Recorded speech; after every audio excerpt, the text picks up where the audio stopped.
I believe at the heart of board gaming is storytelling, and everyone has a story to tell. Welcome to Have a Seat with Amanda Lee, and join me each week as I introduce designers, publishers, content creators, artists, and more from the board game community. There's room for everyone at my table, so have a seat.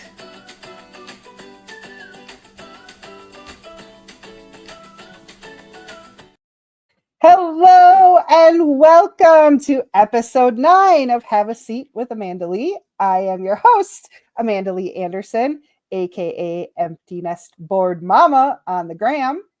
Today, I have the second part of the tripod for Operation Game Night, Mr. Clay Gable. Welcome, Clay. Thanks for having me, Amanda. You're right. Going? That intro is way too long. Is it? No. I just wanted to rile you up. I feel like it's like 2 seconds, like just 2 seconds too long that it could just be, but no, it really builds the suspense. Okay. Yeah. Okay. Yeah, I think we need it. Welcome to the podcast, Clay. How's it going? It's going great. I had an awesome time listening to you and Travis go back and forth last week. Yep. I would like to set the record straight on one thing right off the bat. Tell me. I heard you inquire if I was, the gamer that was always rules lawyering everybody, saying, nope, can't do that. Actually. And yes, I'm biased, but I would like to think that is not me. Not you. I am actually, I like to know the rules ahead of time, Okay. to answer questions, be there for people. But once the game starts rolling, I watch people do something wrong, but if it's something they were excited about, they like really excited about this move and it doesn't affect anybody else really, I'll just let it go. Nobody else saw it. Just let that ride. So I just wanted to be clear for anybody that listened last week and were like, Clay's the worst. He's going to be up in your grill. Never said that. That's Travis, if anybody. Really? No, I don't know. I just thought because of the detail-oriented scheduling of your game nights. Yes.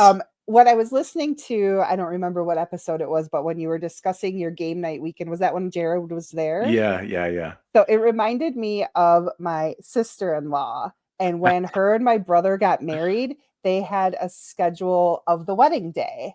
Oh. And it was very, very, very detailed.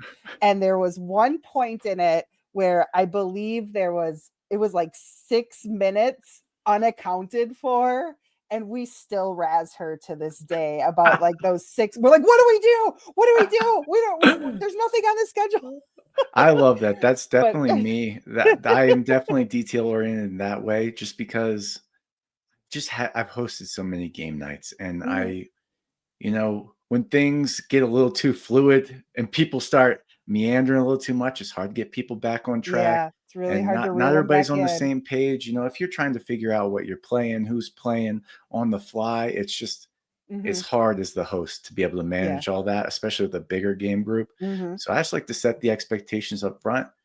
Here's 2 hours. We're going to be playing this game.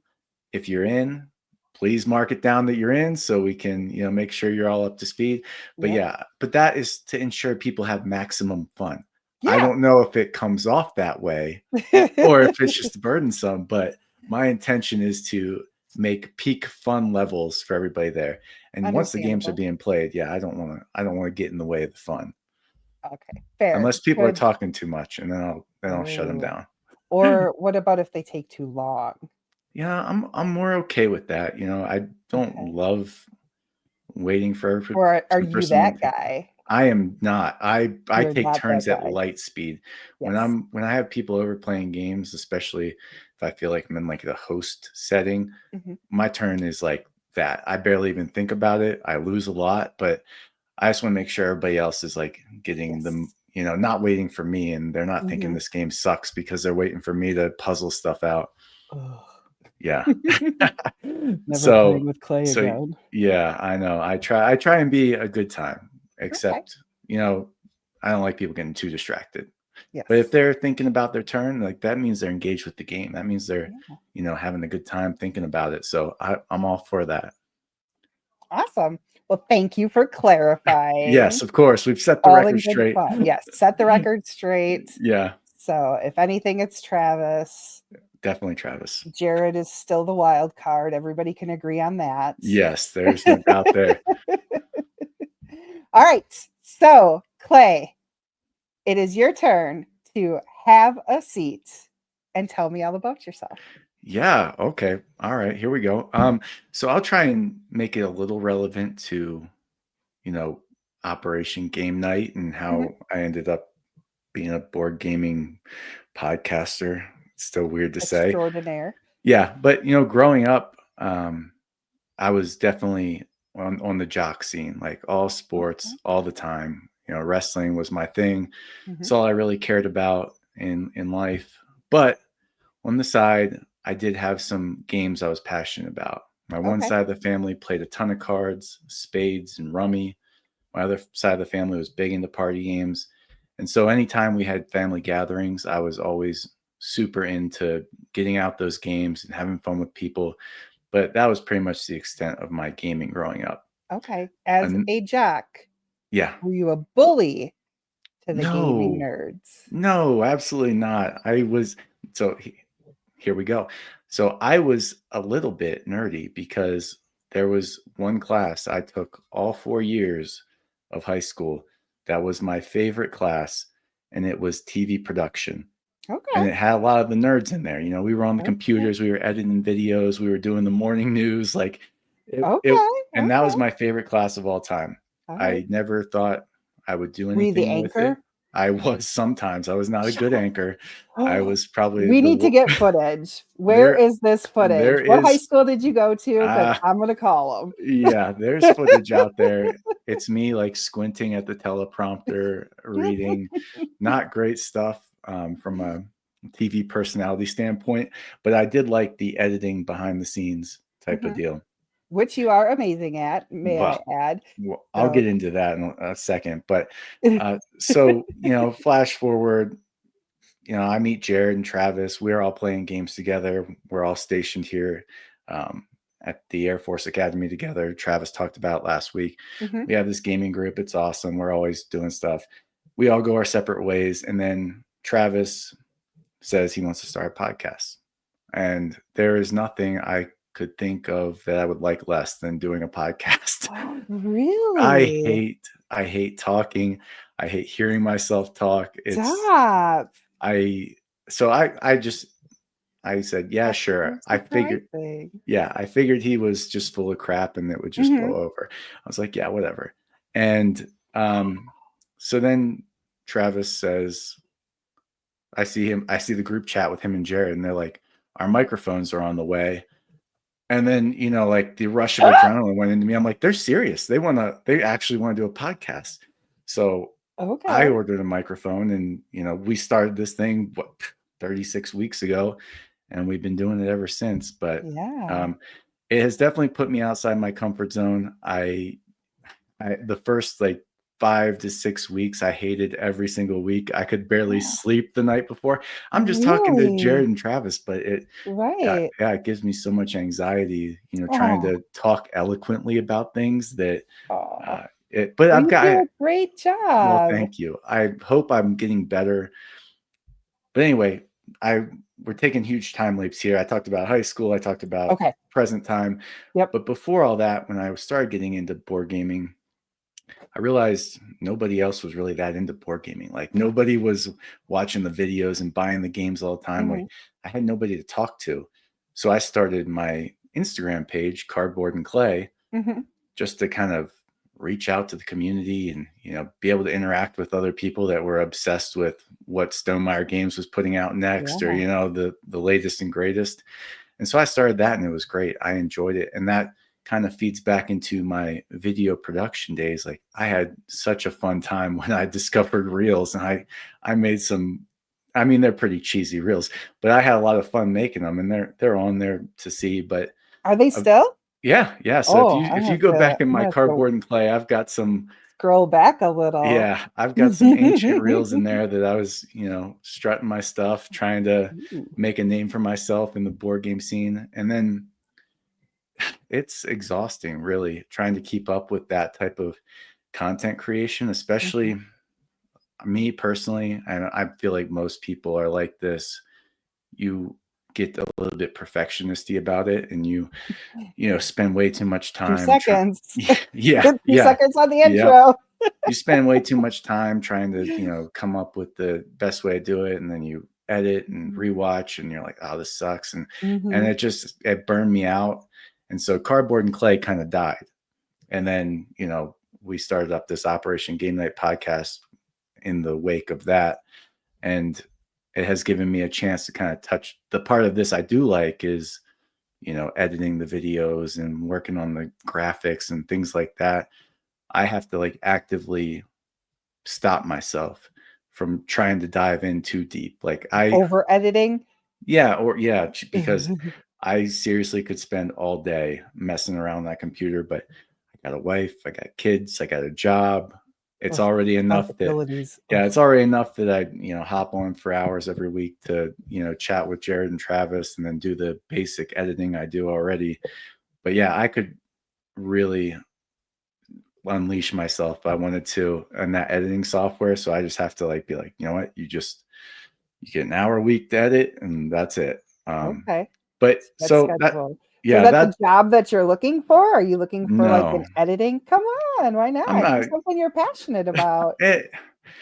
Passion don't pay the bills. Uncle Sam Board does. game community, hear me out. Yeah. Publishers, everybody, if you need a video editor, Clayton Gable is currently in the market for a new job. He's got a salary range. He'll email you privately. Yeah. I'm pimping you out. Like, you Wow. watch the Operation Game Night podcasts. I don't know that that's not a good testament. No. How far it's come. Well, I say there's been leaps and bounds of change in just 36 short weeks. So yeah. you could definitely join a board game team, be an editor, something, put out the video. You don't have to be in the videos, you just edit them. That's true. All right. So, I mean, I like where your head's at. all right. I don't know that And I'll take my work my with finder's fee of yeah, his. my work with Operation Game Night, like I'm never happy with it, because like I said, I want to spend way more time. I want to redo the intros. I want to, get better cameras, because our picture quality sucks. Like I obsess over these things, but I can't, because I know this is Change the like, theme song back. yeah, stop it. Because this is all, this is just a hobby. It's just for fun. Like, this is not in any way paying the bills to do Operation Game Night. So I cannot invest in it in that type of way. But anyway, that's about me. Tell me more. No, that's it. That's all you get. That's all I get? What else do you want? Okay, so you're you said you're a husband and a dad. Yes. And getting your kids. We've seen the boys on one episode. Yeah. That was about enough of that. Yeah, they were not great subjects for wrangling me, some cats. Yeah. So what have you been playing lately, Clay? Okay, so a couple things. The first one is River Valley Glassworks. Okay. I played it when it first came out, and a few times, but Mary, my wife, I was like, this game is right up her alley. But she bristles at learning new games. So the mood struck at one game night a few weeks ago with another couple, and I brought it out, and she fell in love. So now we've been playing River Valley Glassworks all the time. I just love it's so quick. I mean, and I always feel like I just need one or two more turns. Yeah. But it's so tantalizing, like trying to chase that score, and you're like, you know what, maybe if I can get the dark blues all the way over here, maybe I can really form a big column that's going to score a ton of points. And just that quick like burst of dopamine when you actually do, see that scoring come to fruition. It's so much fun. And we've just been playing it back to back on Board Game Arena. We've been playing it on weeknights. So River Valley Glassworks has been a mainstay for us right now. And I've been liking it more every time we play. Awesome. Yeah. Yeah, that's a fun one. The other thing, now this might get me on your bad side with some of Uh-oh. the stuff I'm about to say. Ooh. So I don't know if you got to the part in our episode with Cam about Critter Kitchen. Yes. So yeah, I'm almost done. Okay. I think it's like the last. So this is where I'm going to get on your bad side. Flamecraft, didn't care for it.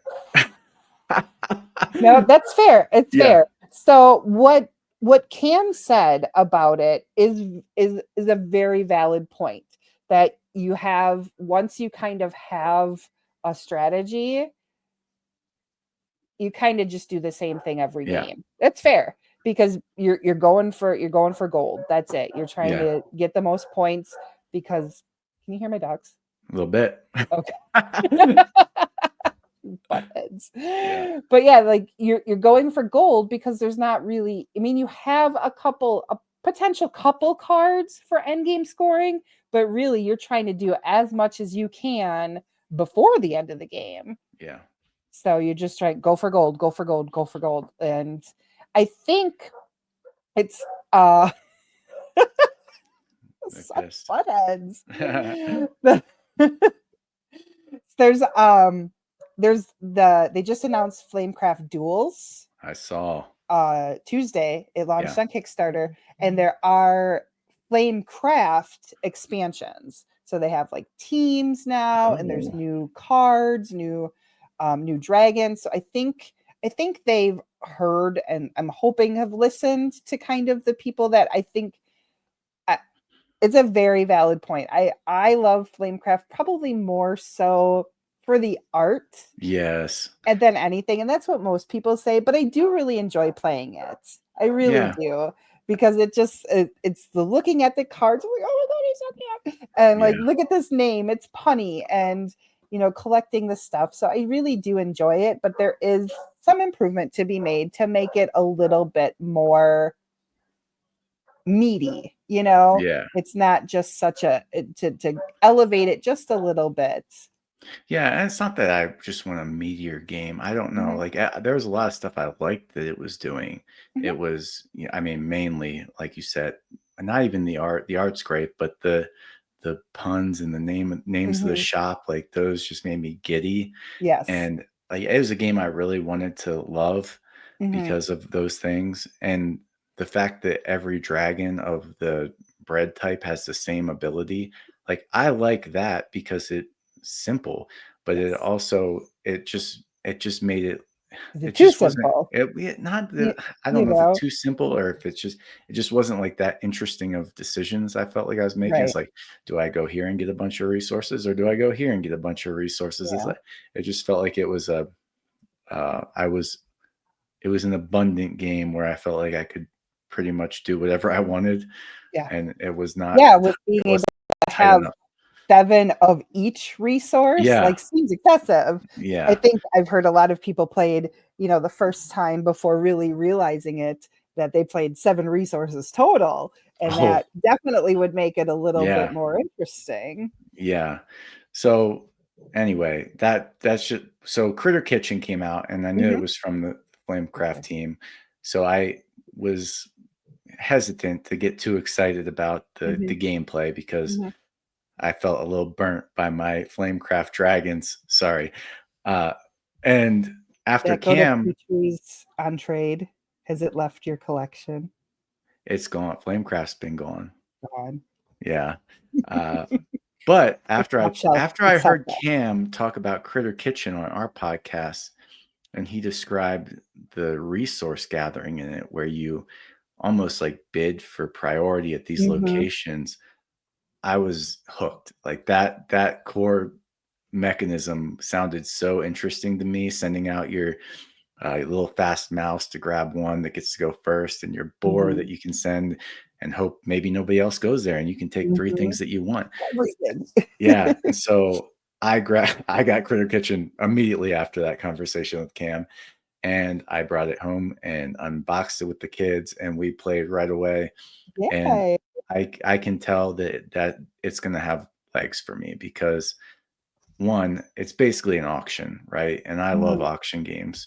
like the core of it is just auctioning for priority in these different locations and getting your ingredients to serve food. So it's a kind of a bear to set up and tear down. There's a lot of pieces and components, and I can't Absolutely. even imagine with that freaking deluxe Kickstarter version you have back there. I just got the I'm basic boy retail pretty version. sure it took about 3 hours to Wow. open because every single resource was in its own baggie, and so Oh, you had to it was a lot.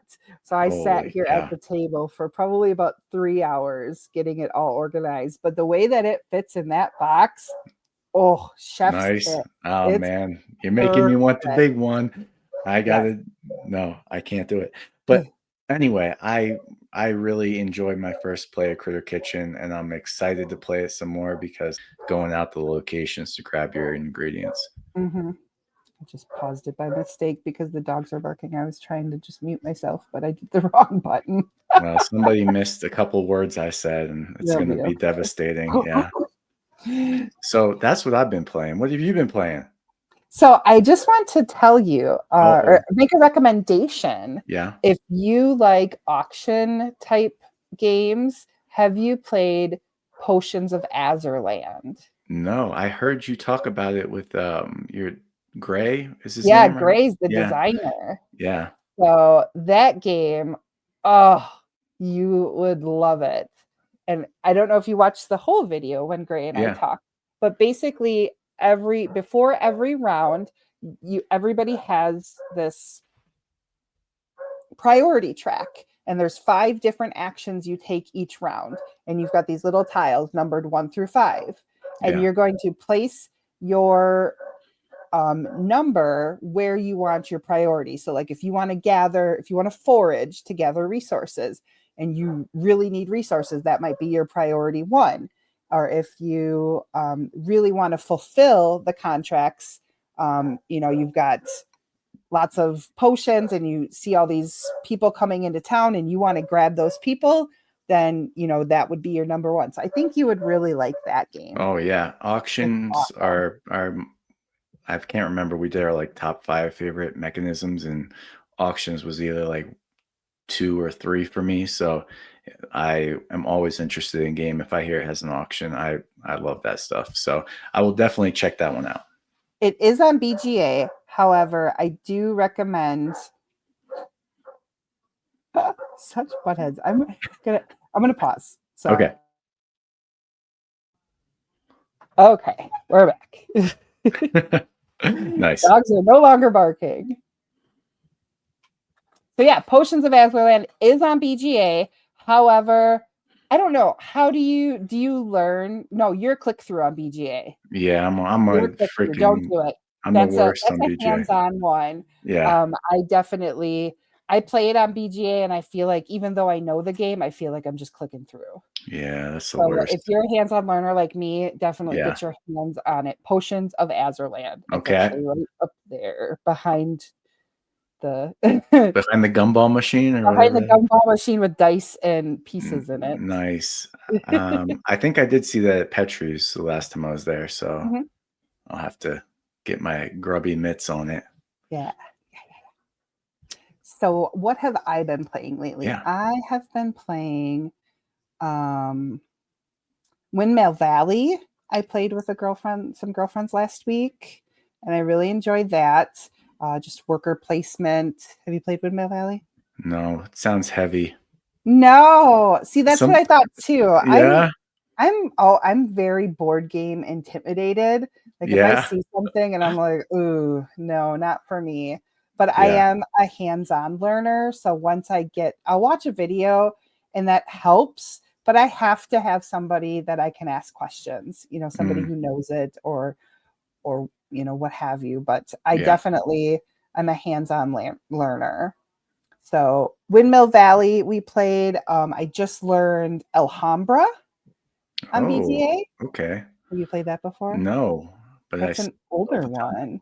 It's Yeah. very beige and not something I normally would pick because I'm Yeah. like cute, fun animals. That's kind of Yeah. my type. But that one I really enjoyed. It's just a tile placement, kind of an auction ish. No, no, no, because you wait your turn and you buy tiles if you have the Okay. money. So, and then you're placing. There's like 6 different colors of buildings, and the scoring is wild. Like there's 3 scoring rounds. The first round, it's pretty low, and it's based on the different colors. Like whoever has the most of that color building gets the most points. And then the last round, the one, I think it's a purple building, is like worth 21 points per building. So that's Ooh. insane. Yeah, it's big. Yeah. That's a lot of fun. And what else have I been playing? Oh, Night Shift. Oh, Yeah, the the dances. controversial one, huh? Yes. Yes, I played it solo the other night, and I'm actually gonna do like a review on it. Okay. Well, it'll actually my review will be out by the time of the podcast because I'm doing it on Friday for like first and fresh Oh, impression okay. Friday hashtag. And then this will drop Saturday, so it'll already be out. Everybody will have seen it already. Yes. All right. I But hope it was good. Night Shift it's definitely it's a game for the girls. Like it's a Yeah. fun girls, like, getting together, having some drinks with some girls, like having a Mm, night out. I think that definitely is the vibe. okay. And you can tell that there's some real world experience was put into the game. Okay. Nice. So it's interesting, but very, very fun, and just kind of hits a different button that you never like would think that. And I think it could bring some people into the hobby, Hmm. younger people, Yeah. young fun girls that wouldn't normally pick up a board game. So What I is like the weight and like mechanisms of this game? It's super lightweight. Okay. Basically, there's the dance floor. It's Okay. surrounded by tables with customers, and you're walking to each table, checking out the customer who's there. And then it's basically luck based at that point because you're going to try and um, get them to commit to the VIP room. Oh. Yeah, and then if so that's a roll of the dice, and Okay. each customer has a different condition. So Mm, some of them are easier to commit, some yeah. are not. Some are just there to spend money and don't want to commit to that, like they'll just give you the money. Um, This is yeah, sounding wild. it's wild. It really is. And then so it's a dice roll. And then if you get them to commit, there's a VIP room, and then there's a private room. So the private room doesn't pay as well as Yeah. the VIP room. Jesus. Um, and there's like 2 different mini games based on which room they commit to. Okay. So the VIP room, you're flipping cards, and or no, did I say VIP? No, the private room, you're flipping cards, and if you flip over the same card 3 times, you bust, and then that customer leaves. Bust is an interesting choice of words. And the VIP room is a dice roll. There's like 5 different characteristics. So if you display this characteristics repeatedly, it turns them off. And they leave. What? This is crazy. All It's right. So it's press your luck. I like press your luck. I'm gonna get this game. Yeah, absolutely. So, I talked to Travis about when he comes here, and he's going to be in Alabama. Yeah. You also be No. venturing to Alabama at any I'm point? gonna be deep in it, driving to Pennsylvania. You could like Yeah, just a little detour.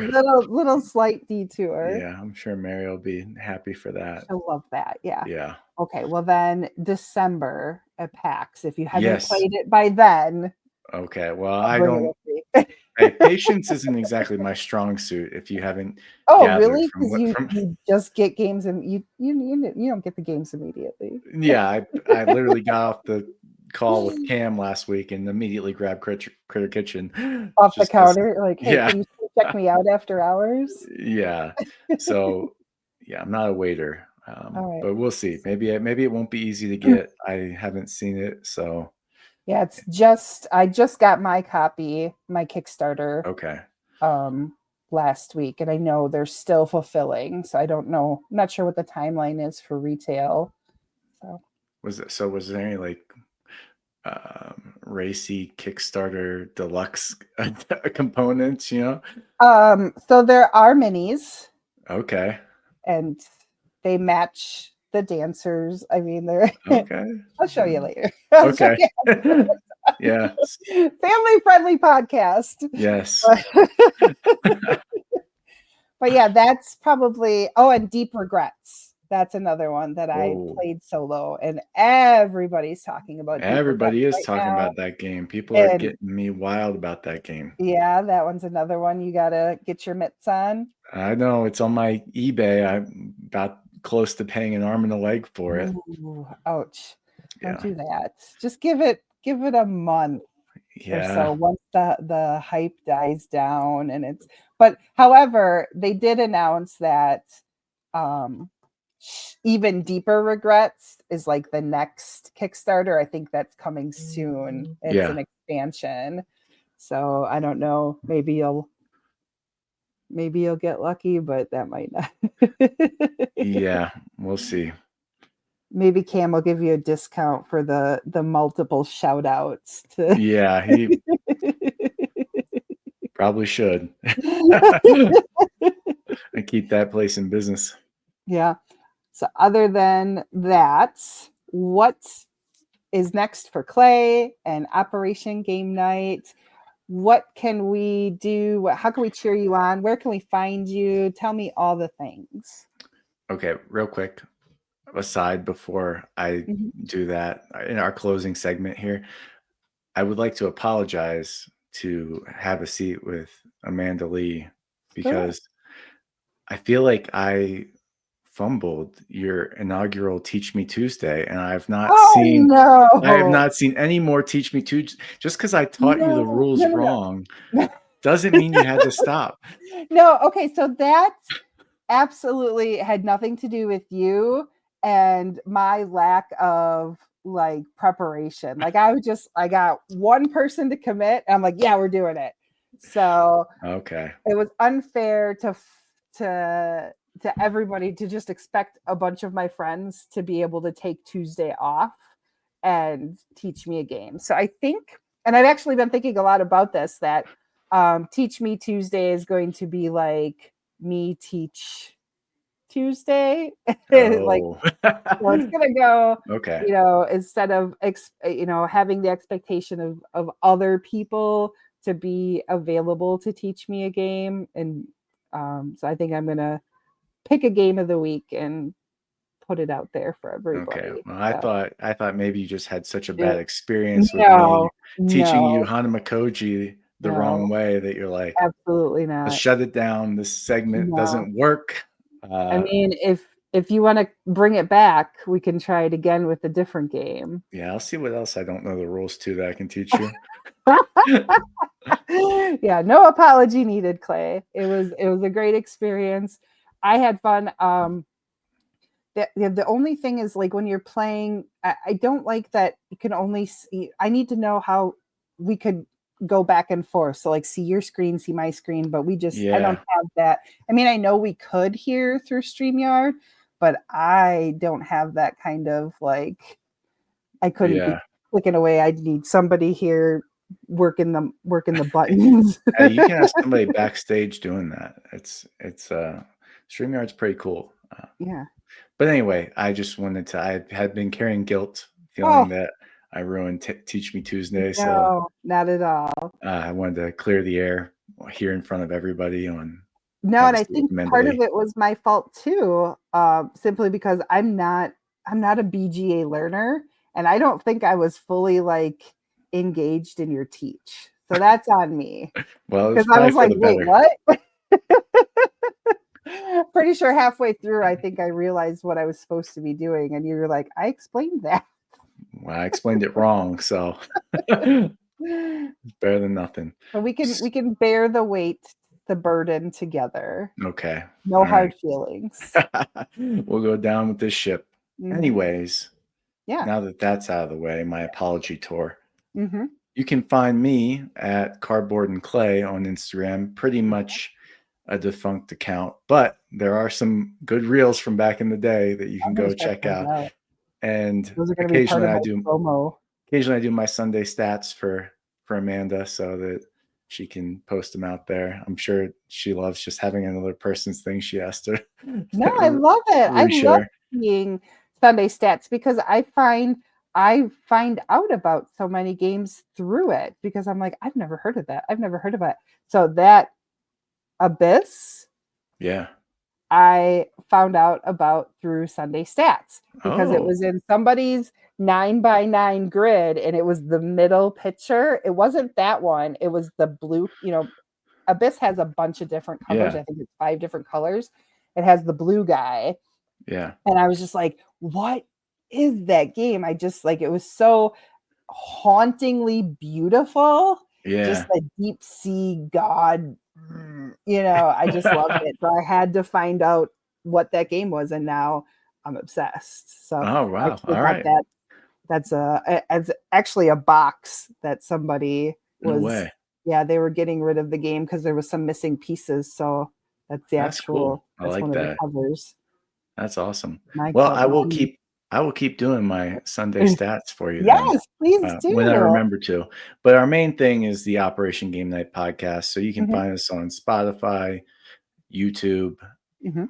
Instagram is our main social media account we keep up with. So follow us there. We're all kind of in a state of flux right now. All three of us Right. are moving across the country, world, wherever, getting new jobs. So the next couple months are going to be kind of crazy. I'm glad Amanda's letting us come on her show. So we're going to be putting out some Joint Ops June episodes, which are going to Yeah. be our episodes where we appeared on somebody else's podcast. So stay tuned for those in June. And then in July, we're shaking things up. We're going All to do right. some new formats where I know Travis talked about last week, but Mhm. putting out more episodes per week, kind of shorter versions of what we do now. So, Mhm. um, yeah, Oh, you're blowing up. stay tuned for that. But we're going to keep this thing going. We like talking about board games and we like talking to each other. So Mhm. until somebody makes us quit, we'll probably keep doing it. We like listening. You guys do a great job. Like I said, when I talked to Travis, you're very relatable. Just a bunch of dudes, Yeah. sitting around chatting about board games. Like what's Yeah. not to be interested in? Yeah. So, We try and keep it light. We try and keep it fun and hopefully a little bit informative for mhm. the people Oh that yeah, actually want to know something about a board game. But yeah, that's uh that's all about me. And I'm glad to have had a seat here. I've yeah. been following the episode since you started. And Oh, I know thanks. you were touch and go. I saw some messages where you were like, yeah, maybe I don't I want to don't do this, know. but you need to keep going, Amanda. Well, my 12 viewers are Hey, and my very first week getting a 1-star review was very deflating. So whoever left that, you're rude. yeah. And I I will was come like, get you. I don't know if you heard, but I used to be a pretty big deal wrestler. yes, Hall of Famer. Yeah. Yeah. Something like that. All right, Clay. Well, thank you so much for joining me. I really appreciate it. And good Yep. luck with your move and the new Thank you. job prospects. And I will chat with you soon. All right. See you, Amanda. Bye.